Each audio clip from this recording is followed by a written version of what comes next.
नमस्कार साथियों, स्वागत है आपका अपना YouTube channel chemistry point Purnia में।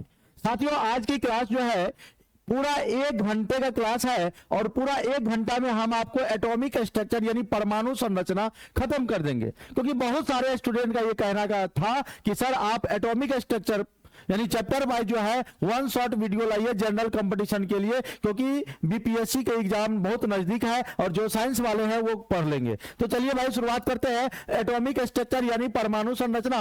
और सबसे पहले हम आपको कहेंगे कि ये देखिए मैंने सारा चीज लिख लिया है, कौन कौन टॉपिक, जितना टॉपिक है मैंने सारा टॉपिक को पहले ही लिख लिया है। और आपको बता दे कि अगर आप लोग चैनल में नए हैं तो चैनल को सब्सक्राइब भी कर लीजिएगा। आप पूरा एकदम ध्यान से समझिएगा। और भैया वन शॉट वीडियो है, इसका मतलब है कि आपको ये कंप्लीट जो है थोड़ा स्पीडे में रहेगा और उतना धीरे धीरे नहीं रहेगा, नहीं तो बहुत लंबा समय लग जाएगा। बहुत कम समय में इस वीडियो को देखोगे तो एटॉमिक स्ट्रक्चर से दुनिया का कोई भी क्वेश्चन आएगा आप बना लोगे। अगर नहीं बनेगा तब कहना सर जी आप बोले थे लेकिन ऐसा नहीं हुआ। होगा भैया, है कहते हैं मेहनत इतनी खामोशी से करो कि सफलता शोर मचा दे। यानी आप पूरा वन शॉट को इस तरह से पढ़िए कि आपके एग्जाम में जो क्वेश्चन आएगा पूरा बना के आओगे और लगेगा कि हाँ जिस दिन आपका रिजल्ट आएगा उस दिन आपकी सफलता होगा, उस दिन हम लोग पूरा शोर मचाएंगे। समझ रहे हैं? इसलिए कहते हैं मेहनत इतनी मतलब किसे खामोशी से करो कि सफलता शोर मचा दे। चलिए साथियों शुरुआत करते हैं। Atomic structure in one shot, एक शॉट में हम लोग पूरा खत्म।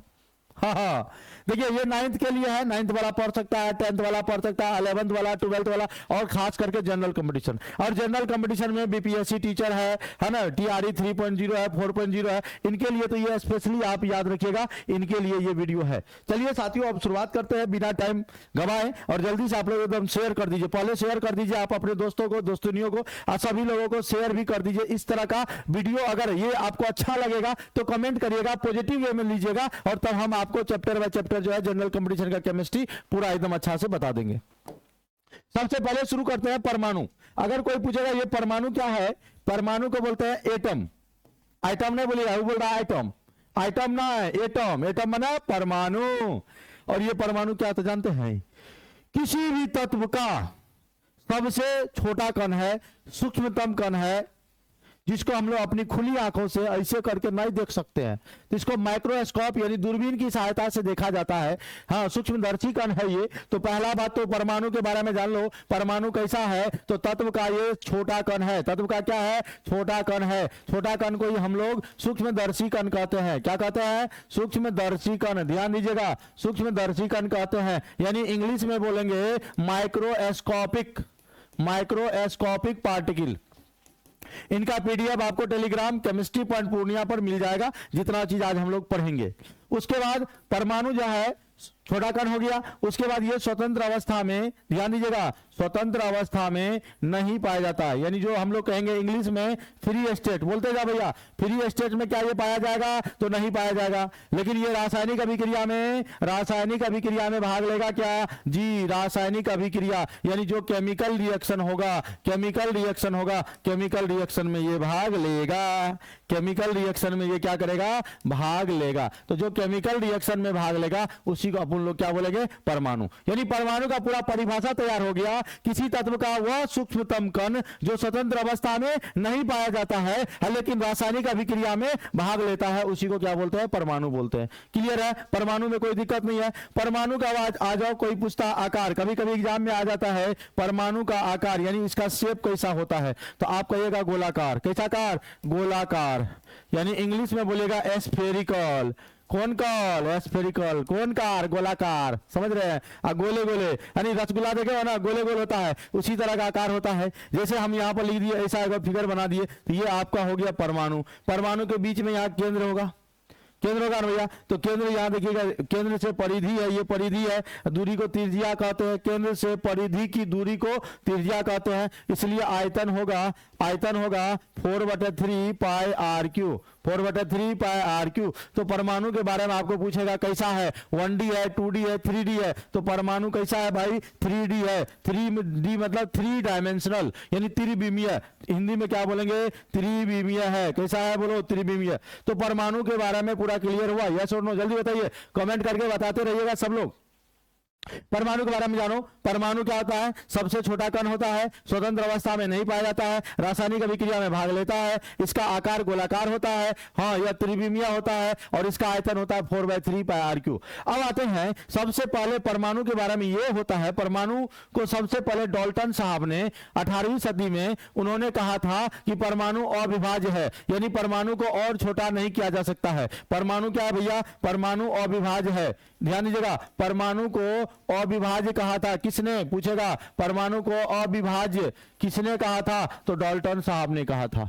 किसने कहा था? डाल्टन ने। अविभाज्य का मतलब हुआ कि इसको और छोटा टुकड़ा में हम लोग नहीं तोड़ सकते हैं। परमाणु किसी तत्व का सबसे छोटा कण है, उससे छोटा और नहीं हो सकता है। लेकिन धीरे धीरे धीरे धीरे धीरे धीरे 18वीं शताब्दी में ही 1886 ईस्वी में, जब आगे पढ़ेंगे हम लोग इसको पूरे डिटेल में, 1886 ईस्वी में जब प्रोटॉन की खोज हुई, किसकी खोज हुई? प्रोटॉन की खोज हुई। हाँ, तो उसके बाद 1897 में इलेक्ट्रॉन की खोज हुई। किसकी खोज हुई? इलेक्ट्रॉन की खोज हुई। उसके बाद 1932 में, है ना, ईस्वी में आपका किसका खोज हो गया? बोलो बोलो बोलो, न्यूट्रॉन की खोज हो गया। न्यूट्रॉन की खोज हो गया। तो भैया ये सब खोज होने के बाद या ना इनका ये बात गलत हो गया कि परमाणु अविभाज्य होते हैं। कोई पूछेगा परमाणु अविभाज्य होता? कारण नहीं, ये सिर्फ शुरू में डाल्टन ही कहा था। विभाज्य मतलब जो टूट जाए, अविभाज्य मतलब जो ना टूटे। हाँ, परमाणु को अविभाजित किसने कहा था? किसने? डाल्टन साहब ने। फिर परमाणु मॉडल अलग अलग वैज्ञानिकों ने अपना परमाणु मॉडल प्रस्तुत किया। सबसे पहले डाल्टन साहब ने अपना परमाणु सिद्धांत दिया। जैसे जैसे आगे ईस्वी बढ़ते गया, डेट बढ़ते गया, समय बीतते गया, परमाणु के प्रोटॉन की खोज हो गया, इलेक्ट्रॉन की खोज हो गया। तो अब थॉमसन का परमाणु मॉडल आया। थॉमसन का परमाणु मॉडल आया तरबूज मॉडल का। जब आप तरबूज खाते होंगे गर्मी महीना में, तो अक्सर खाते ही होंगे, सब खाए हैं ना भैया? अरे बोलिए, खाए हैं कि नहीं खाए हैं? बोले खाए हैं, हाँ खाए हैं। तो जब तरबूज खाए हैं तो तरबूज के जो कहता है, जो बोला कि एक धन आवेशित गोला लीजिए, उसमें जो आपका प्रोटॉन रहता है वो तरबूज के समान होता है, यानी धन आवेशित कण जो है, जैसे बिच्चर रहता है, बिया रहता है उसमें, उसी तरह का रहता। फिर आ गया रदरफोर्ड साहब जो है नाभिक की खोज कर दिया। रदरफोर्ड का परमाणु मॉडल प्रस्तुत किया। रदरफोर्ड ने सोना का पतला पत्थर लिया। पूरा एकदम अच्छा से सुनिएगा, आज वन शॉट मतलब ये पूरा खत्म हो जाएगा, यानी पूरा कंप्लीट।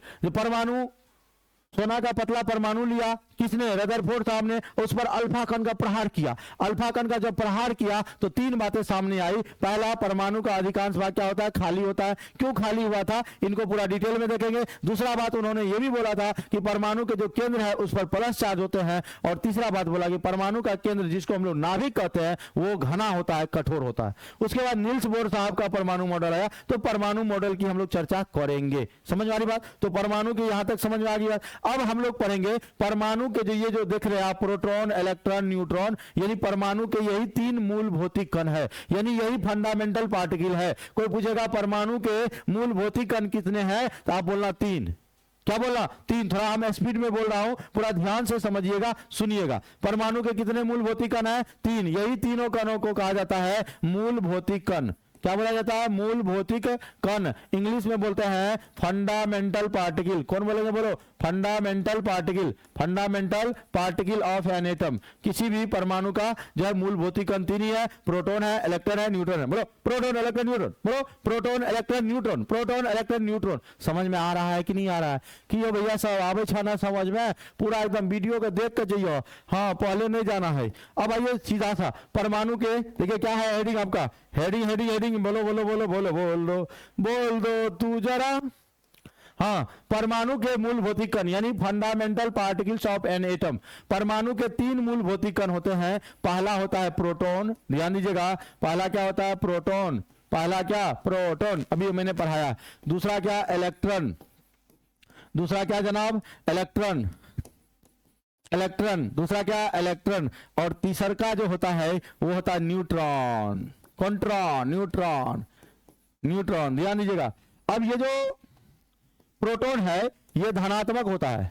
धनात्मक कण है यानी इस पर प्लस चार्ज होता है, यानी यह पॉजिटिव चार्ज है, यानी प्रोटॉन को हम लोग धनात्मक कण है इसलिए हम लोग P+ से सूचित किया जाएगा। ये जो इलेक्ट्रॉन है इस सूचना को देखो ध्यान से, ये इलेक्ट्रॉन है ये नाभिक के चारों ओर जो है कक्षा में चक्कर लगाते रहता है, ये माइनस चार्ज लेके घूमता है, यानी ये ऋणात्मक कण है। कोई पूछेगा बताओ निगेटिव पार्टिकल कौन है, तो बोल देना इलेक्ट्रॉन। कौन है? इलेक्ट्रॉन, यानी इस पर E- से निकल लिखा जाता है। उसके बाद ये जो न्यूट्रॉन है, न्यूट्रॉन उदासीन होता है, इनको दुनियादारी से कोई मतलब नहीं है, यानी जिसको दुनियादारी से कोई मतलब नहीं वही है आपका उदासीन। न्यूट्रल होता है यानी इसका चार्ज होता है 0, इसलिए हम लोग इसको लिखेंगे N और मन या N0 लिखते हैं। तो समझ में आ रही बात। परमाणु के मूल भौतिक कण कितने हो गए? 3, प्रोटॉन, इलेक्ट्रॉन, न्यूट्रॉन, पेन। देखो प्रोटॉन का पहला अक्षर P, इलेक्ट्रॉन का E, इसका N, तो हमें याद रखिएगा पेन। क्या याद रखिएगा? पेन। क्या याद रखिएगा? पेन। और P से प्रोटॉन, E से इलेक्ट्रॉन, N से न्यूट्रॉन। Proton, electron, neutron. क्या याद रखोगे? Proton, electron, neutron. अब ये जो प्रोटॉन है ये GTC कंपनी का है। हाँ, जैसे आप कलम खरीदते हो ना, मॉन्टेक्स, लिंक, ग्लेशियर, अग्नि, तो उसी तरह आप यहाँ पर कहिएगा प्रदीप सर ने कहा है कि पेन खरीदना है, आपको कौन कंपनी का पेन खरीदना है, तो GTC कंपनी का। इससे खोजकर्ता मिल जाएगा। प्रोटॉन का खोजकर्ता गोल्डस्टीन साहब है, इलेक्ट्रॉन का थॉमसन साहब है, और न्यूट्रॉन का C से चैडविक साहब है। यानी प्रोटॉन को किसने खोजा? गोल्डस्टीन ने। इलेक्ट्रॉन को किसने खोजा? थॉमसन ने, पूरा नाम है J.J. थॉमसन। और न्यूट्रॉन को किसने खोजा? चैडविक ने।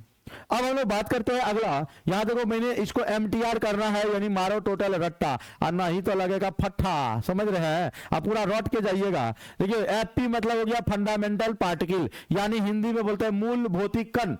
बोलो क्या बोलोगे? मूल भौतिक कण। मूल भौतिक कण मैंने लिख दिया है प्रोटॉन, इलेक्ट्रॉन, न्यूट्रॉन। कौन कौन लिख दिया है? Proton, electron, neutron. बोलो ना भैया, proton, electron, neutron, proton, electron, neutron मैंने लिख दिया। प्रोटॉन को P+ क्योंकि ये धनात्मक कण है, इलेक्ट्रॉन को E- क्योंकि ये ऋणात्मक कण है, न्यूट्रॉन को N यानी इस पर कोई चार्ज नहीं हो। ठीक। अब आइए उसके बाद मैंने यहां लिखा है डिस्कवरी यानी खोजकर्ता। उसके बाद मैंने यहां पर लिखा है द्रव्यमान यानी मास, चार्ज यानी आवेश। तो प्रोटॉन के खोज किसने किया? अभी मैंने जस्ट बताया था, गोल्डस्टीन साहब ने खोजा था। किसने खोजा था? गोल्डस्टीन साहब ने। और पूछेगा कब खोजा, तो बोलना 1886 ईस्वी में खोजा था। हाँ, इसका द्रव्यमान कितना होता है प्रोटॉन का? तो 1.673 गुना 10 के पावर -27 kg। कितना बोलो तो भैया? 1.673 गुना 10 के पावर -27 kg। ये प्रोटॉन का क्या हो गया? द्रव्यमान हो गया। उसके बाद आवेश के बारे में पूछेगा तो बोलना +1.6 × 10⁻⁻19 कूलम। +1.6 × 10⁻⁻19 कूलम। ये किसका चार्ज होता है भैया? प्रोटॉन का होता है, याद रहेगा। उसके बाद आ गया इलेक्ट्रॉन। इलेक्ट्रॉन का खोज किसने किया? तो थॉमसन भैया किया था। किसने किया था? J.J. थॉमसन। यानी सिंपली आप थॉमसन देखिएगा, टिक मार दीजिएगा। 1897 ईस्वी में इसका खोज हुआ था। किसका? इलेक्ट्रॉन का। पूछेगा, पूछता है भारत, बताओ भैया कि इलेक्ट्रॉन का खोज किसने कब हुआ था? 1897 ईस्वी में। किसने किया था? तो ये थॉमसन साहब ने किया था। इसके द्रव्यमान की बात करेंगे तो 9.1 गुना 10 के पावर -31 kg होता है। कितना होता है? 9.1 गुना 10 के पावर -31 kg होता है। पूरा एकदम ध्यान से देखते रहिएगा, एकदम पूरा। और वैसे भी हम स्पीड में पढ़ा रहे हैं, मैं चाह रहा हूं कि जल्दी जल्दी आपको ये चैप्टर खत्म कर दे, है ना। इस क्लास में पूरा हम लोग पढ़ लेंगे परमाणु संरचना को, इसलिए स्किप नहीं करना, पूरा ध्यान से समझिएगा। उसके बाद इसके जो आवेश है तो बोलना -1.6 गुना 10 के पावर -19 कूलम। ये कूलम आवेश का मात्रक होता है। न्यूट्रॉन की खोज किसने किया था? किसने किया था? बोल बाबू, किसने किया था? तो कहना न्यूट्रॉन है चैडविक साहब किए थे। किसने किया था? चैडविक साहब किए थे। कब किया था? 1932 ईस्वी में किया था। और न्यूट्रॉन का द्रव्यमान पूछेगा तो बोलना 1.675 गुना 10 के पावर -27 और इसका kg, और आवेश होगा 0। अब ये जो प्रोटॉन, इलेक्ट्रॉन, न्यूट्रॉन है, इनमें से सबसे ज्यादा द्रव्यमान होता है ये किसका? न्यूट्रॉन का। न्यूट्रॉन का, उससे कम प्रोटॉन का और सबसे कम इलेक्ट्रॉन का, क्योंकि जो माइनस में जितना बड़ा होता है उतना छोटा होता है, ये माइनस में सबसे बड़ा है तो ये उतना छोटा होगा। उसके बाद इसका पावर सेम है, ये दोनों का पावर क्या है, सेम बा, और दोनों का पावर जब सेम है तो क्या करना है भाइयों, कुछ नहीं, इन दोनों को कंपेयर कर ले, इन दोनों को तुलना कर लो, और तुलना करने के बाद देखना भाई मेरे प्यारे भाइयों, देखना ये ज्यादा होता है। यानी अगर द्रव्यमान का क्रम लिखा जाए, यहां पर अगर द्रव्यमान का क्या लिखा जाए, क्रम लिखा जाए, मास ऑर्डर लिखा जाए, तो कहिएगा कि जो मास ऑफ न्यूट्रॉन होता है वो ज्यादा होता है, मास ऑफ प्रोटॉन जो है कम होता है, और सबसे कम होता है mass of electron. This is the mass order of fundamental particle. यहां तक क्लियर है, बोलो हाँ या ना। ये पूरा सब कुछ क्लियर है, किन्हीं को कोई दिक्कत है, अगर दिक्कत है तो एकदम पूछ लीजिए, दिक्कत है तो जल्दी से दिक्कत है तो एक बार पूछ लीजिए, हम थोड़ा सा इसको ऐसे कर दे, अब दिख रहा है। चलिए बताइए, कोई दिक्कत, किन्हीं को कोई दिक्कत? देखो कहते हैं सफर में मुश्किलें आए तो हिम्मत और बढ़ती है। जब आपके सफर में यानी पढ़ाई लिखाई में कोई मुश्किल आ जाए तो हिम्मत आपका और बढ़ेगा, और अगर कोई रास्ता रुके तो जरूरत और बढ़ती है, अगर बिकने पर आ जाओ तो घट जाता है दाम अक्सर। यानी अगर कोई सामान बिकने पर आ जाओ तो घट जाता है दाम अक्सर, ना बिकने का इरादा हो तो कीमत बढ़ जाती है। तो भैया आगे चले क्या, आगे चलते हैं परमाणु संख्या। आगे क्या हम लोग पढ़ेंगे, परमाणु संख्या। देखो भैया सीधा सा बात जान लो कि परमाणु के दो भाग होते हैं, ध्यान दीजिएगा, परमाणु के कितने भाग, दो भाग, यानी एटम के दो पार्ट। कहता तीन, अरे तीन तो कौन बताए थे हो, फंडामेंटल पार्टिकल, यानी परमाणु के तीन कौन होते हैं, मूल भौतिक कौन होते हैं, वो तो परमाणु के तीन कौन बताए थे। ये पार्ट बोते कितने भाग हुआ, कितना टुकड़ा हुआ, तो दो टुकड़ा, एगो का कहल जाए नाभिक, एगो को क्या कहा जाता है, न्यूक्लियस, और एक को क्या कहा जाता है, कक्षा यानी ऑर्बिट, कक्षा यानी का ऑर्बिट। अब ये देखो न्यूक्लियस में न्यूट्रॉन और प्रोटॉन रहता है, भूलना नहीं, न्यूक्लियस में न्यूट्रॉन प्रोटॉन रहता है, और कक्षा में इलेक्ट्रॉन जो है चक्कर लगाते रहता है, गोले गोले है ना, इसीलिए गोले गोले से याद हो गया, डोले ना हो, तो याद रखिएगा, तो ये कक्षा हो गया। उसके बाद यहां पर ये चीज हम लोग जानेंगे, परमाणु संख्या यानी एटॉमिक नंबर होता क्या है। एटॉमिक नंबर को हम लोग जेड से लिखते हैं, यानी जेड से डिनोट किया जाता है। परमाणु संख्या को जेड से लिखा जाता है, किसे लिखा जाता है, जेड से लिखा जाता है। पूरा एकदम ध्यान से आ जाए, तुम भी सीखो, ये सब चीज बेसिक है।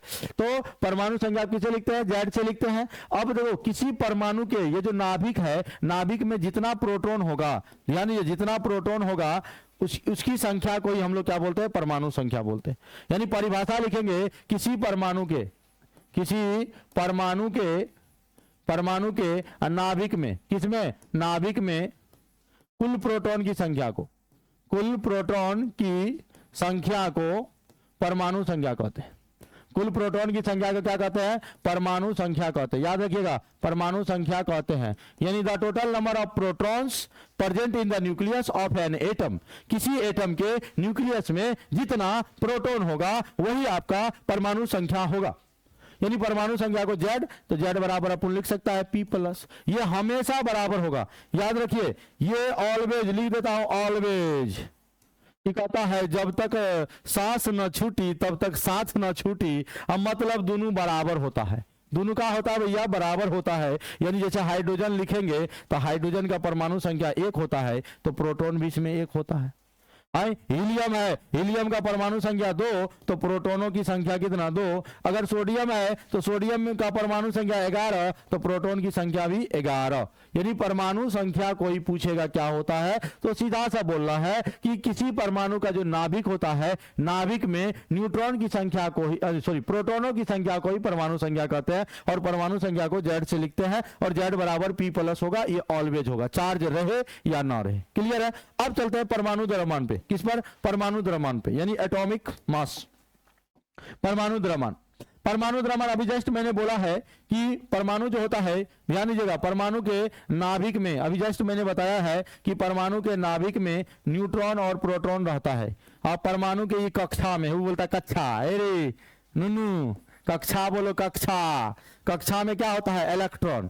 तो ये जो न्यूट्रॉन और प्रोटॉन को जोड़ दीजिएगा उसी को बोलते हैं परमाणु द्रव्यमान। और परमाणु द्रव्यमान को ए से लिखा जाता है। किससे? ए से। तो हम लोग बोलेंगे ए बराबर न्यूट्रॉन प्लस प्रोटॉन। यानी परिभाषा यही है। वो कहता सर जी परिभाषा कहाँ लिखे? अरे भैया परिभाषा तो इन्हें छुपल बा हो। कैसे? किसी परमाणु के नाभिक में न्यूट्रॉन की संख्या और प्रोटॉन की संख्या के योग को, योग माने जोड़, समझ रहे हैं? योग माने जोड़। तो योग को हम लोग क्या बोलते हैं? परमाणु द्रव्यमान बोलते हैं। और परमाणु द्रव्यमान को हम लोग ए से लिखा जाता है। क्लियर है? ए बराबर क्या हो गया? न्यूट्रॉन और प्रोटॉन। यहां से आपको क्वेश्चन आएगा, अच्छा बताओ, ऐसे क्वेश्चन पूछेगा कि किसी परमाणु के नाभिक में न्यूट्रॉन 16 है और प्रोटॉन 15 है, तो परमाणु द्रव्यमान क्या होगा? तो 15 और 16 को जोड़ दीजिए, 31 आएगा परमाणु द्रव्यमान। समझिए, ध्यान दीजिए। अब यहां पर कोई भी एलिमेंट है, मान लो कोई तत्व का जो है हम लोग कैसे लिखेंगे? तत्व के निरूपण यानी तत्व को हम लोग कैसे लिखा जाएगा रियल वे में? तत्व का निरूपण जब हम लोग करेंगे तो हम लोग ऐसे कहेंगे कि एक्स नाम का कोई तत्व है। क्या बोलोगे? एक्स नाम का कोई तत्व है, इसके नीचे में परमाणु संख्या लिखा जाता है। नीचे में क्या? नीचे में परमाणु संख्या, ऊपर में परमाणु द्रव्यमान, यानी ए लिखेंगे यहां। अच्छा बोलो भैया, है तनी बोला हो, तनी बोला हो परमाणु द्रव्यमान। एक आगे की कहल जाला हो भैया? परमाणु संख्या। ठीक है। अब यहां पर ध्यान दीजिएगा, जैसे सोडियम को लिखना है तो सोडियम का पहले संकेत लिख लो, और वैसे भी किसी तत्व का संकेत लिखना हो तो पहला लेटर कैपिटल होता है और बाद वाला स्मॉल होता है। पहला कैपिटल लिख दिए, सोडियम का संकेत होता है Na स्मॉल लिख दिए। उसके बाद सोडियम का परमाणु संख्या कितना बताए हैं? 11। कितना बताए? 11। 11 आपका यहाँ नीचे होगा और इसका द्रव्यमान होता है 23, यानी ऊपर हो जाएगा। समझ रहे हैं? यहां से आप न्यूट्रॉन की संख्या भी निकाल सकते हैं। जब आप यहां से न्यूट्रॉन की संख्या निकालोगे तो कहना अप माइनस डाउन। देखो कह रहा है सॉरी का फॉर्मूला हो गया हो, ये फॉर्मूला हुआ अप मने ऊपर है, ऊपर, समझ रहे हैं? और डाउन मने नीचे। अप मने ऊपर, डाउन मने नीचे। तो यानी ऊपर में क्या है? ऊपर में है परमाणु द्रव्यमान। यानी n बराबर फॉर्मूला हो जाएगा a minus Z. A minus Z, यानी परमाणु द्रव्यमान में से अगर परमाणु संख्या को घटा देंगे, माइनस कर देंगे, तो आपका न्यूट्रॉन की संख्या आएगा। अब एक छोटा सा उदाहरण भी बताते हैं। बताओ यहाँ न्यूट्रॉन की संख्या कितना होगा? तो कह रहा है 23 माइनस 11, क्या बोले भैया? सही बोला 12। जी बिल्कुल सही बोला। यानी वो साहब बोल रहे हैं कि सर ऊपर में 23 है, 23 लिख दीजिए, अब माइनस कीजिए, और नीचे में 11 है, 11। अभी तो आपने ही बताया था ऊपर माइनस नीचे, ऊपर माइनस नीचे। तो भैया देखो 23 माइनस 11 बराबर कितना हो गया? 12। 23 माइनस 11 बराबर 12। समझ में आया क्या? परमाणु संख्या और परमाणु द्रव्यमान में किन्हीं को कोई दिक्कत है तो आप एकदम पूछ लीजिए कमेंट करके, फिर मैं रुक कर आगे आपको बताऊंगा। ठीक है? तो स्क्रीनशॉट भी जिसको लेना है, विचार है तो ले लीजिए। अब आगे बढ़ते हैं, प्रोटॉन, इलेक्ट्रॉन और न्यूट्रॉन की संख्या कैसे निकालते हैं किसी भी परमाणु में। तो कोई भी तत्व जो होता है ना, ध्यान दीजिएगा, बेसिक सब बात है। कोई तत्व को इंग्लिश में क्या बोलते हैं? एलिमेंट। कोई जो एलिमेंट होता है, तत्व होता है, ये दो प्रकार का होता है। एक होता है उदासीन यानी न्यूट्रल, जिस पर कोई चार्ज ना हो, यानी नो चार्ज अवेलेबल। अगर जिस पर कोई चार्ज ना हो उसको उदासीन बोला जाता है। और एक होता है आवेशित। आवेशित का मतलब हुआ कि जिस पर चार्ज होना, चार्ज। जैसे आवेशित दो टाइप का होगा। दो टाइप का मतलब एक प्लस चार्ज होगा, एक क्या होगा? माइनस चार्ज होगा। प्लस चार्ज वाले को हम लोग बोलते हैं धनायन और माइनस चार्ज वाले को क्या बोलते हैं? ऋणायन। इंग्लिश मीडियम वाला कह रहा है सर जी तनी सा इंग्लिशो बोल दीजिए। एक आगे कहल जाला क्या? कैटायन, और एक आगे कहते हैं एनायन। कैटायन और एनायन, समझ में आया? यानी दो तरह का तत्व होता है। एक पर ऐसा होता है कि जिस पर कोई चार्ज ना हो, न्यूट्रल हो। एक ऐसा होता है जिस पर चार्ज हो। एक ऐसा होता है जिस पर क्या हो? चार्ज हो। याद रखिएगा, जब उदासीन है, नो चार्ज है, तो नो चार्ज के लिए Z बराबर P बराबर E होता है। Z बराबर P बराबर E होता है। यानी जो उदासीन होता है, उदासीन के लिए Z बराबर P बराबर E। अब आप बताओ Z क्या है? बोलिए ना, हो बोलते ही नहीं है। Z है परमाणु संख्या। परमाणु संख्या P प्लस है प्रोटॉन की संख्या। प्रोटॉन की संख्या, और ई माइनस का है इलेक्ट्रॉन की संख्या, इलेक्ट्रॉन की संख्या, यानी तीनों बराबर होता है। यानी जब कोई एलिमेंट दिया जाए और बिना चार्ज का दिया जाए, यानी उदासीन दिया जाए और उस पर कोई चार्ज ना दिखे, तो कहना है अब तो एकदम हंसने लगोगे। कहना हम जानते हैं, सर ने बताया है कि क्या बताया है, जैसे हाइड्रोजन है, हाइड्रोजन पर कोनो चार्ज नहीं है। कल का हाँ अब तो बन जाएगा, कैसे कि कोई चार्ज नहीं है, तो प्रदीप सर ने बताया Z बराबर P बराबर E होता है, Z बराबर P बराबर E होता है। यानी इसका परमाणु संख्या होता है 1, परमाणु संख्या कितना होता है 1, तो परमाणु संख्या यानी Z बराबर लिख दिया 1। प्रोटॉन की संख्या कितना होता है 1, इलेक्ट्रॉन की संख्या कितना 1। अब कोई कैसे, तो कहना क्योंकि ये उदासीन है और उदासीन के लिए तीनों बराबर होता है। समझ में आ रहा बात। जैसे मान लो सोडियम है, जैसे सोडियम है और सोडियम का परमाणु संख्या अगर हम लोग निकालेंगे तो सोडियम का परमाणु संख्या होता है 11, सोडियम का परमाणु संख्या 11, और प्रोटॉन भी कितना हो जाएगा 11, और इलेक्ट्रॉन भी कितना हो जाएगा 11, क्योंकि सोडियम पर कोनो चार्ज नहीं है, यानी सोडियम न्यूट्रल है। जैसे आप न्यूट्रल है, दुनियादारी से कोई मतलब नहीं है, केवल आपको पढ़ने से मतलब है। कैल्शियम है, क्या है कैल्शियम, क्या ये चार्ज वाला है, क्या ये चार्ज वाला है, तो परमाणु संख्या इसका कितने 20, प्रोटॉन कितना हो जाएगा 20, इलेक्ट्रॉन कितना हो जाएगा 20। तो बताओ भैया क्या ये बात समझ में आ गया सबको, कोई दिक्कत है क्या, ये कोई दिक्कत है? देखिए अभी हम लोग 8 पे पहुंचे हैं, 18 स्लाइड करना है, 18 स्लाइड में ये चैप्टर खत्म हो जाएगा। 18 स्लाइड पढ़ेंगे तो ये चैप्टर क्या हो जाएगा, खत्म हो जाएगा। तो ये तक यहां तक था, फिर हम आपको आगे ले चलते हैं। आगे क्या, ध्यान दीजिएगा, अगर चार्ज रहेगा तो आप याद रखिएगा दो बात, अगर इलेक्ट्रॉन का त्याग करता है तो त्याग करने से होता है प्लस चार्ज।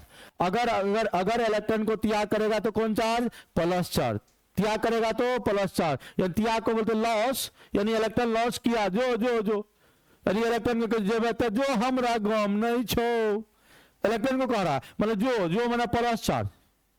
और अगर इलेक्ट्रॉन आता है यानी ग्रहण करता है, गेन करता है, गेन करने से कौन चार्ज, माइनस चार्ज होता है। जितना प्लस चार्ज हुआ उसका मतलब हुआ उतना इलेक्ट्रॉन को उसने लॉस किया, जितना माइनस है उतना इलेक्ट्रॉन को गेन किया। जैसे एक एग्जांपल मैं आपको बताना चाह रहा हूं, ध्यान दीजिएगा। इस सोडियम है, इस पर कोनो चार्ज नहीं है, इस पर कोई चार्ज नहीं है, तो परमाणु संख्या कितना 11, प्रोटॉन कितना 11, इलेक्ट्रॉन कितना 11, क्योंकि तीनों तो बराबर होगा। अब ये सोडियम क्या किया, एक इलेक्ट्रॉन, इसके बाहरी कक्षा में एक इलेक्ट्रॉन होता है, अब बाहरी कक्षा में एक इलेक्ट्रॉन कैसे होता है आगे देखिएगा। सोडियम क्या करा, एक इलेक्ट्रॉन को लॉस कर दिया, -1 इलेक्ट्रॉन, या यहां लिखो या इस साइड लिखो। अब सोडियम एक इलेक्ट्रॉन को लॉस कर दिया तो सोडियम पर कौन चार्ज हो जाएगा भैया, Na+ हो जाएगा। अभी हम कौन सर, प्रदीप सर। क्या मैं टोपी लगा लूंगा तो प्रदीप सर नहीं होंगे? जी हाँ प्रदीपे सर, जब तक मेरा चेहरा रहेगा आप कहेगा ये तो प्रदीपे सर है, हाँ प्रदीपे सर है। तो सोडियम है तो परमाणु संख्या वही होगा, हम क्या बोले थे, ये दोनों हमेशा बराबर होगा, परमाणु संख्या और प्रोटॉन की संख्या हमेशा के लिए बराबर होगा। ये जो चार्ज आता है किसके कारण, इलेक्ट्रॉन के जाने से या इलेक्ट्रॉन के आने से, जाने से या आने से होता है। तो Z बराबर हो गया 11, प्रोटॉन भी हो जाएगा आपका 11, लेकिन इलेक्ट्रॉन 11 नहीं होगा भैया, 11 में से एक प्लस है, एक प्लस है। अभी हम क्या बोले, प्लस दिखे कहना इलेक्ट्रॉन गया है, लॉस किया है, यानी एक घटा दो, यानी हो जाएगा कितना 10। यानी भैया यहां से हम लोग ये बात सीख गए कि अगर प्लस चार्ज रहेगा और इलेक्ट्रॉन की संख्या निकालना है तो इलेक्ट्रॉन की संख्या निकालने के लिए आपको क्या करना होगा, माइनस करना होगा। एक और उदाहरण देते हैं, क्लोरीन के नाम सुने होंगे, क्लोरीन का नाम सुने हैं क्या, जल्दी से बताइए, क्लोरीन का नाम सुने हैं, यस और नो। क्लोरीन का क्या आप नाम सुने हैं, चलिए पानी पी रहे हैं। अब देखिए क्लोरीन का नाम सुने होंगे, क्लोरीन का संकेत होता है Cl, परमाणु संख्या होता है 17, प्रोटॉन होता है 17, इलेक्ट्रॉन होता है कितना 17। क्यों 17, क्योंकि ये उदासीन है, तीनों बराबर होता है। अब ये क्लोरीन एक इलेक्ट्रॉन को ग्रहण कर लिया और ग्रहण करने से कौन चार्ज आता है भैया, तनी बताइए हो। क्लोरीन का एक इलेक्ट्रॉन ग्रहण किया तो माइनस चार्ज होगा, एक इलेक्ट्रॉन को ग्रहण किया इसने तो माइनस चार्ज लाया, परमाणु संख्या वही रह जाएगा 17, प्रोटॉन वही हो जाएगा 17, प्रोटॉन वही रह जाएगा 17, इलेक्ट्रॉन हो जाएगा 17 अब प्लस 1 बराबर 18। क्यों जोड़े? क्योंकि माइनस चार्ज है। अभी जस्ट हमने बोला कि अगर माइनस चार्ज रहेगा समझ लेना इलेक्ट्रॉन ग्रहण किया, पहले था 17 और यहां माइनस आ गया, यानी एक इलेक्ट्रॉन आया, हो जाएगा 18। क्या हो जाएगा? 18। अब यहां से उदाहरण देते हैं, अगर Al3 प्लस है, क्या इसका परमाणु संख्या निकाल सकते हो? परमाणु संख्या तो वही 13 न होगा हो। अब प्रोटॉन कितना होगा? 13 न होगा हो। घटेगा क्या? इलेक्ट्रॉन 13 माइनस कर देंगे क्योंकि यहाँ प्लस चार्ज है। 13 माइनस 3 बराबर 10। एक और सवाल आपके लिए, भारी सवाल भारी सवाल भारी सवाल भारी सवाल। अच्छा, Ca2 प्लस है, बताना भाई।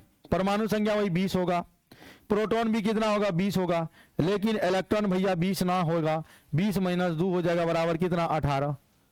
चाहे उदासीन रहे चाहे चार्ज वाला रहे, आप निकाल सकते हैं इलेक्ट्रॉन और प्रोटॉन की संख्या। एक और माइनस वाला वो कह रहा है कि माइनस वाला के बताते हो सर जी? हम ही बते हुए हो। ऑक्सीजन 2 माइनस है, परमाणु संख्या कितना? 8, प्रोटॉन कितना? 8। अब इलेक्ट्रॉन बताओ तो कहता 6 भाई। 6 कल से हो गया? अरे भैया 8 है, अब माइनस है। माइनस माने कहा बताए हैं कि इलेक्ट्रॉन आया है, और जो आया है वो जुड़ेगा, यानी 8 प्लस 2 बराबर हो जाएगा 10। तो बताओ क्या इलेक्ट्रॉन प्रोटॉन न्यूट्रॉन निकालने के लिए सीख गए? अगर न्यूट्रॉन कहेगा तो ऊपर में से नीचे घटा देना, अगर प्रोटॉन कहेगा तो परमाणु संख्या के बराबर होता है, और इलेक्ट्रॉन जब उदासीन रहेगा तो तीनों बराबर हो जाएगा, और अगर प्लस चार्ज रहेगा तो घटा देना, माइनस चार्ज रहेगा तो जोड़ देना। स्क्रीनशॉट लेना चाहोगे ले लो, फिर हम आगे बढ़ते हैं। चलिए आगे बढ़ते हैं। अगला सवाल है समस्थानिक। ध्यान दीजिएगा, समस्थानिक है, फिर आएगा समभारिक आएगा, फिर सम न्यूट्रॉनिक आएगा, फिर सम इलेक्ट्रॉनिक आएगा। पूरा सब कुछ आने वाला है, आने वाला है। देखिए, सम स्थानिक उसको कहते हैं परमाणु संख्या समान हो। ध्यान दीजिएगा, परमाणु समस्थानिक अगर उसको कहेंगे परमाणु संख्या समान होना चाहिए। परमाणु संख्या क्या होना चाहिए भैया? समान होना चाहिए, और परमाणु द्रव्यमान अलग अलग होना चाहिए। परमाणु द्रव्यमान अगर अलग अलग है तो उसको कहिएगा समस्थानिक है। समस्थानिक है, यानी समस्थानिक का परिभाषा यही है। यानी आइसोटॉप्स कहते हैं इंग्लिश में। आइसो का माने होता है सेम, और टॉप्स माने पोजीशन। अगर किसी भी तत्व का, किसी भी एलिमेंट का पोजीशन को सेम करना है, तत्व के पोजीशन को सेम करने के लिए परमाणु संख्या समान करना होगा। तो याद रखिएगा, अगर जिसका परमाणु संख्या समान है, परमाणु द्रव्यमान अलग अलग है, तो उसको क्या बोलेंगे? समस्थानिक बोलेंगे। क्या बोलेंगे? समस्थानिक बोलेंगे। और देखो परमाणु संख्या कहां लिखा जाता है? नीचे। यानी उदाहरण हो जाएगा हाइड्रोजन के समस्थानिक।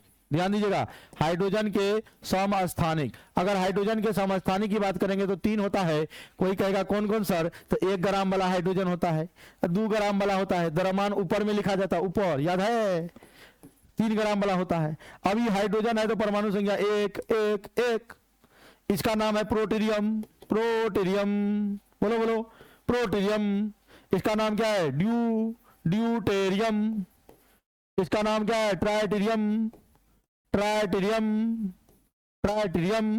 और प्रोटियम और ड्यूटेरियम ये जो है ना अस्थाई होता है, यानी स्टेबल होता है, और ये होता है अस्थाई। और जो अस्थाई होता है यही रेडियो सक्रिय प्रकृति का होता है। रेडियो सक्रिय प्रकृति का पूछेगा कौन होता है? तो हाइड्रोजन के तीसरा समस्थानिक 3 ग्राम वाला।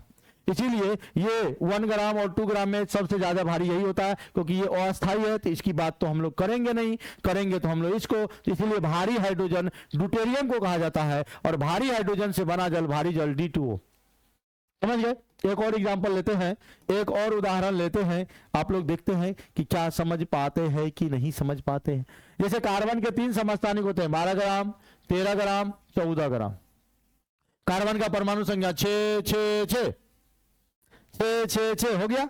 अब यहां पर देखो भाई, परमाणु संख्या 6 है, प्रोटॉन की संख्या 6 है, इलेक्ट्रॉन की संख्या कितना? 6 हो जाएगा। यहां भी परमाणु संख्या 6 है, प्रोटॉन भी होगा 6, इलेक्ट्रॉन। अरे न्यूट्रॉन निकालो ना, छोड़ो, ये तीनों तो बराबर होगा। न्यूट्रॉन निकालो, यहाँ न्यूट्रॉन निकालो, 12 में से 6 गया 6। यहाँ न्यूट्रॉन निकालो, 13 में से 6 गया 7। यहाँ न्यूट्रॉन निकालो, 14 में से 6 गया 8। अगर यहां से समस्थानिक के लिए क्या क्या कंडीशन होना चाहिए? तो पहला बात, परमाणु द्रव्यमान क्या होना चाहिए? अलग अलग होना चाहिए। परमाणु द्रव्यमान अलग अलग होना चाहिए। ध्यान दीजिए, परमाणु संख्या क्या होना चाहिए? समान होना चाहिए। और न्यूट्रॉन की संख्या भी क्या होना चाहिए? अलग अलग होना चाहिए। यानी 3 कंडीशन है कि परमाणु संख्या समान, परमाणु संख्या देखो नीचे वाला क्या है, समान है, कंडीशन बता रहा हूं। दूसरा बात, परमाणु द्रव्यमान क्या है, ऊपर वाला अलग अलग है, तो परमाणु द्रव्यमान क्या होना चाहिए, परमाणु द्रव्यमान अलग अलग होना चाहिए। उसके बाद तीसरा बात न्यूट्रॉन की संख्या भी क्या होना चाहिए, अलग अलग, न्यूट्रॉन की संख्या भी होना चाहिए, न्यूट्रॉन की संख्या अलग अलग होना चाहिए, उसी को हम लोग समस्थानिक कहते हैं। समझ आ रही बात, कोई दिक्कत? चलिए अब आते हैं समभारिक। समभारिक यानी समान भार, यानी आइसोबार्स, इंग्लिश में क्या बोलेंगे, आइसोबार्स। समभारिक, सम माने बराबर, भारिक माने भार, यानी जिसका परमाणु, ध्यान दीजिएगा, परमाणु भार यानी परमाणु द्रव्यमान क्या होना चाहिए, समान होना चाहिए। परमाणु द्रव्यमान अगर समान है और परमाणु संख्या अलग अलग है, परमाणु संख्या अगर अलग अलग है, परमाणु संख्या अलग अलग है, परमाणु द्रव्यमान समान है, तो उसी को हम लोग बोलेंगे समभारिक। यानी परिभाषा होगा वैसा तत्व जिसका परमाणु द्रव्यमान समान हो, परमाणु संख्या अलग अलग हो, उसी को क्या बोलते हैं, उसी को बोलते हैं समभारिक। क्या बोलते हैं, समभारिक यानी आइसोबार्स, यानी दो element which have same atomic mass but different atomic number are called isobars. यानी समभारिक के लिए समान भार होना चाहिए। अब भार तो हमेशा ऊपर में ना लिखा जाता है, तो भार ऊपर में होता है, तो याद रखिएगा भैया, याद रखिएगा कि अगर हम ले ले कार्बन 14 ग्राम और नाइट्रोजन भी होता है 14 ग्राम, तो देखिए मिल तो गया, अरे भैया मिल तो गया, मिल ही गया, कार्बन 14 नाइट्रोजन 14, परमाणु द्रव्यमान समान 6, परमाणु संख्या देखो इसका 6 इसका 7 अलग अलग। अब यहां से कोई कहेगा न्यूट्रॉन निकालेंगे सर, हम बोले निकालिए ना सर, न्यूट्रॉन होगा 14 में से 6 गया 8, या न्यूट्रॉन होगा 14 में से 7 गया 7, तो बताओ भैया क्या न्यूट्रॉन भी बराबर है, नहीं है। एक और क्वेश्चन बताइए, एक और एग्जांपल ले लेते हैं, बी नंबर का एग्जांपल, आर्गन है AR 40 ग्राम वाला एंड कैल्शियम है वो भी 40 ग्राम वाला, क्या ये समभारिक है, क्या ये समभारिक है, यानी क्या ये आइसोटॉप्स है, सॉरी आइसोबार्स है, तो कहेगा जी हाँ, क्योंकि परमाणु द्रव्यमान समान होना चाहिए आइसोबार्स के लिए, और इसका परमाणु संख्या 18 इसका 20, या न्यूट्रॉन निकालो, 40 में से 18 गया 22, 40 में से 20 गया 20, यानी समभारिक के लिए 3 कंडीशन कहेगा लिखने। तो तीसरा बात, जेड होना चाहिए अलग अलग, जेड माने समझ रहे हो, जेड अलग अलग, शॉर्ट में लिख रहे हैं, जेड माने परमाणु संख्या, ए समान, ए माने परमाणु द्रव्यमान समान, एन भी क्या है होना चाहिए, एन न्यूट्रॉन भी होना चाहिए अलग अलग। समझ में आ रहा है, पूरा वन शॉट चल रहा है नहीं, कितने देर का बन गया वीडियो सर, अच्छा अब देखिए जल्दी हो गया। अब सम न्यूट्रॉनिक, सम न्यूट्रॉनिक यानी आइसोटॉन्स, यानी जिसमें न्यूट्रॉन की संख्या समान हो, याद रखिएगा जिसमें क्या हो, न्यूट्रॉन की संख्या समान हो।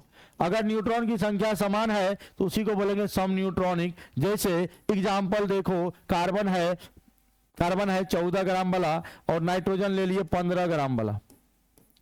अब यहां न्यूट्रॉन निकालो, देखो यहां पर पहली बात तो परमाणु द्रव्यमान 14 है, परमाणु द्रव्यमान 15 है, दोनों का अलग अलग है।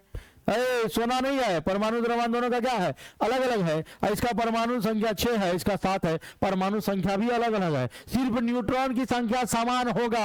यानी न्यूट्रॉन निकालेंगे 14 में से 6 गया 8, यहाँ न्यूट्रॉन निकालेंगे 15 में से 7 गया 8, अरे देखा कुछ देखा, 8 8 बराबर, ये 8 क्या है, ये न्यूट्रॉन की संख्या है, इसीलिए इसको सम न्यूट्रॉनिक कहते हैं। इसको क्या बोलते हैं, सम न्यूट्रॉनिक। एक और एग्जाम्पल हो जाए आपके लिए, पोटासियम है 39 ग्राम होता है, परमाणु संख्या 19 होता है। कैल्शियम तो अभी जस्ट आपने जाना 40 20। अब यहां न्यूट्रॉन निकालो, पहले याद देख लो भाई, परमाणु द्रव्यमान अलग अलग है, परमाणु संख्या भी अलग अलग है, लेकिन न्यूट्रॉन निकालोगे 39 माइनस 19 करोगे तो हो जाएगा 20, और यहां करोगे न्यूट्रॉन 40 माइनस 20 बराबर हो जाएगा 20। सो भाई आप देखो क्या दोनों बराबर होगा, बिल्कुल बराबर होगा, दोनों बराबर होगा, नहीं होगा, दोनों बराबर होगा, इसलिए ये सम न्यूट्रॉनिक है। बताइए सम न्यूट्रॉनिक भी समझ में आ गया। अब आते हैं अगला, सम आइसो इलेक्ट्रॉनिक यानी सम इलेक्ट्रॉनिक। एक ट्रिक बता दे, ट्रिक याद रखिएगा, जान, ट्रिक्स में क्या याद रखिएगा, जान, ZAN जान, जान जान। देखो जेड माने हो गया परमाणु संख्या, जेड माने क्या, परमाणु संख्या, परमाणु संख्या, ए माने क्या, परमाणु द्रव्यमान, ध्यान दो परमाणु द्रव्यमान, और एन माने क्या, न्यूट्रॉन की संख्या, एन माने क्या, बोलो बोलो बोलो बोलो, न्यूट्रॉन की संख्या। जेड परमाणु संख्या, ए न्यूट्रॉन परमाणु द्रव्यमान, एन न्यूट्रॉन की संख्या। बोलो अगर परमाणु संख्या समान होता था तो हम लोग कहते थे समस्थानिक। क्या बोलते थे? समस्थानिक। यानी समस्थानिक यानी आइसोटॉप्स। और आइसोटॉप्स के लिए भाइयों, आइसोटॉप्स के लिए सिर्फ जेड सेम होगा, ए और एन क्या होगा, अलग अलग होगा। अगर द्रव्यमान समान होता था तो हम लोग बोलते थे समभारिक। और समभारिक के लिए यानी आइसोबार्स के लिए आप याद रखो, ए समान होगा, जेड और एन क्या होगा, अलग अलग होगा। और न्यूट्रॉन की संख्या समान हो तो उसको हम लोग बोलेंगे सम न्यूट्रॉनिक। क्या बोलेंगे? सम न्यूट्रॉनिक, यानी इंग्लिश में बोलेंगे आइसोटॉन्स। और आपको पता है जिसमें न्यूट्रॉन की संख्या केवल समान होगा और ये दोनों क्या होगा, अलग अलग होगा। अब हम लोग आगे बढ़ते हैं, कक्षा। ध्यान दीजिएगा, ये जो कक्षा होता है, ध्यान दीजिएगा।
थोड़ा सा बैटरी भैया खत्म हो गया था, अब कहाँ से देखिएगा, अभी ध्यान पर आता बैटरी खत्म हो गया। 1 मिनट मैं फिर से इसको बता देता हूं उपकक्षा को।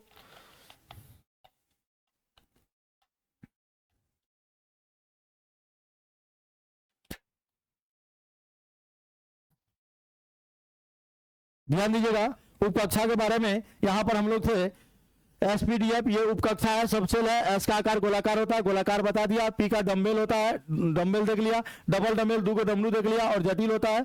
अब यहाँ पर लोब्स पूछा जाता है, ये यहाँ पर मैंने लिखा है लोब्स, और लोब्स की संख्या देखो भैया, एस के लिए 0 यानी एस सबसेल में कोई लोब्स नहीं होता है। पी के लिए 1 लोब्स, 1 लोब 2, और डी में 4। एक को याद रखिएगा, डी जेड स्क्वायर के पास जो होता है 2 ही लोब्स होता है, क्योंकि जब इसको एक्सिस के अराउंड देखेंगे, d x y, d y z, d x z, d x square to y square, d z square, d z square के पास 2 लोब्स होता है। ये आप अपवाद में याद रखें।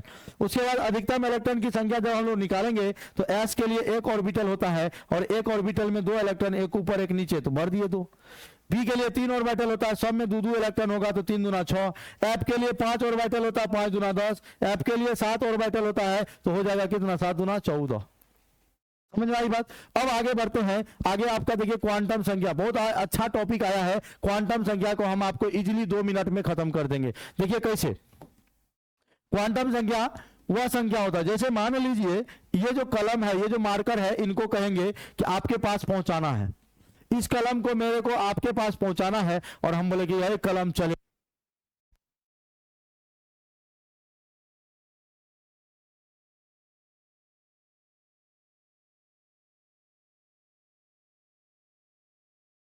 Hello hello, mic check. तो भाई साहब ध्यान दीजिएगा यहां सब लोग, क्वांटम संख्या